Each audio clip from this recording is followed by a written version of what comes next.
Բարև ընկերներ, ինչպե՞ս եք։ Այսօր սրտի կաթիլներ կխմեն Արարատի մարզում եւ Երևանում, հատկապես Նիկոլ Փաշինյանի փեսան։ Շնորհակալ եմ տեսանյութերը տարածելու, հավանելու եւ չհայհոյելու համար։ Այսօր Նիկոլ Փաշինյանը խոսեց արդարադատությունից։ Կարճ ասած, ասում է, իբրև Հայաստանում ընտրովի արդարադատություն չկա։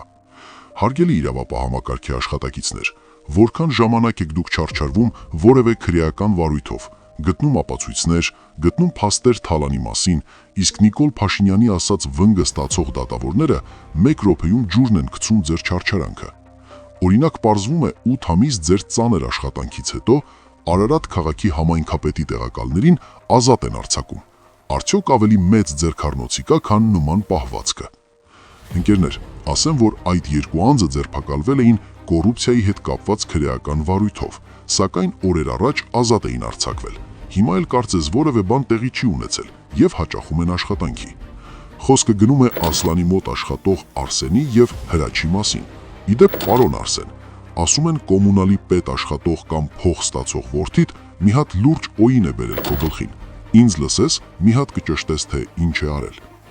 Իդեպ, ընկերներ, Նիկոլ Փաշինյանը հույս է դրել այս անձանց վրա, ովքեր պետք է քվերեր ապահովեն առաջիկա ընտրություններում, բայց ինչպես ասում են չար լեզուները, ոչ թե ՔՊ-ի համար, այլ Տաշիրի Սամվելի ուժի համար։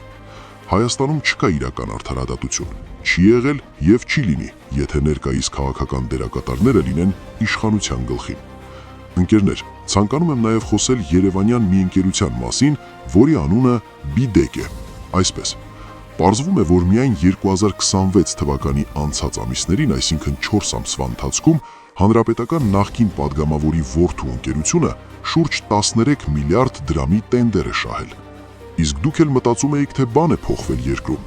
Խոսքը գնում է նախկին падգամավոր Մհեր Սեդրակյանի կամ ժողովրդին ավելի հայտնի Թոխմախի Մհերի մասին։ Հիմա ուշադրություն։ Պարզվում է, նույն Մհեր Սեդրակյանի փեսան էլ մասնակցում էր Նիկոլ Փաշինյանի այսպես ասած պատարագներին, որոնք տեղի էին ունենում Հովանավանքում։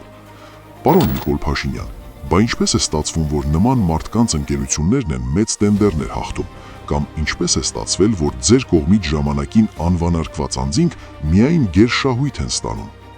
Ընկերներ, իսկ դուք ինչ եք շահել այս 8 տարիների ընթացքում։ Երբևէ ինքներդ ձեզ հարցրել եք, թե ինչ եք շահել։ Խնդրում եմ միայն չասեք, որ թալանչիներից եք ազատվել։ Չենք ազատվել։ Հիմա Թալանը ավելի է խորացել։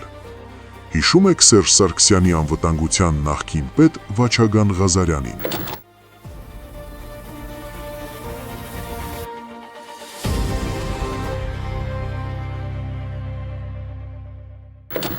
Տեսեք, թե ինչպես է ազատ շրջում Երևանում։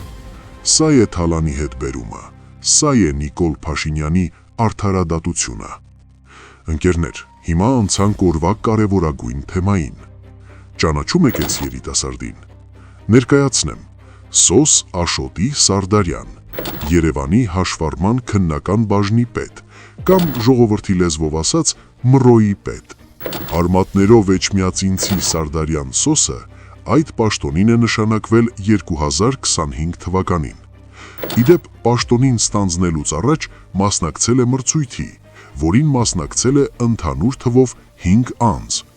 Սակայն միակ հաղթող է ճանաչվել Սոս Սարդարյանը, կամ նույն ինքը Նիկոլ Փաշինյանի եղբոր փեսան։ Դե ամեն դեպքում ըստ օդում կախված լուրերի։ Չար լեզուները ասում են, որ փեսա Սոսը ահագին կաղում է գրագիտությունից։